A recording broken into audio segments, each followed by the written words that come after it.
બનાસકાંઠાના ધાનેરાના રાજોડા ગામની પરિણીતાને બળજબરીપૂર્વક ઉઠાવી જતા હોવાનો વિડીયો વાયરલ થયો હતો. વાયરલ વિડીયોના આધારે ધાનેરા પોલીસે તપાસ હાથ ધરી. જોકે પરિણીતાના પિતાએ ધાનેરા પોલીસ મથકે ફરિયાદ નોંધાવતા પોલીસ પરિણીતાના પતિને ઝડપી પરિણીતાને ચુંગાલમાંથી છોડાવી પિતાને સોંપી છે.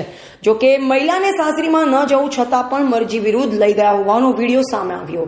જોકે મહિલાને બેરમીપૂર્વક ઢસેડી લઈ જવાના મામલે ધાનેરા પોલીસે મહિલાના પતિ સહિત 7 ઇસમો વિરુદ્ધ ગુનો દાખલ કર્યો. જોકે કોટડા ગામના વતની મહેન્દ્ર પનાભાઈ ચૌધરી નામના પરિણીતાના પતિની અટકાયત કરી પોલીસે આઈપીસી કલમ 366 114 મુજબ ગુનો દાખલ કરી પતિને જેલના સળિયા પાછળ ધકેલ્યો છે. અહેવાલ પ્રકાશ ગોસ્વામી, ભારતની અસ્મિતા, બનાસકાંઠા.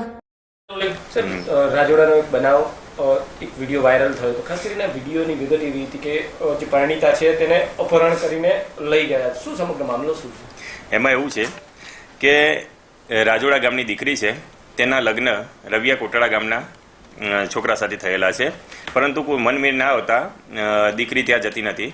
એ અનુસંધાને વાલેર મુકામે સુંદરપુરી મહારાજનું મંદિર છે, તે સોગંદ વિધિ માટે બધા બે પક્ષના માણસો ભેગા થયેલા, પરંતુ કોઈ ડિસ્પ્યુટ થતા જે છોકરીની મરજી વિના જે સાસરી પક્ષના માણસો છે રવિયા કોટડા ગામના, તેનું અપહરણ કરીને ગાડીમાં લઈ જાય છે, સ્કોર્પિયો ગાડીમાં.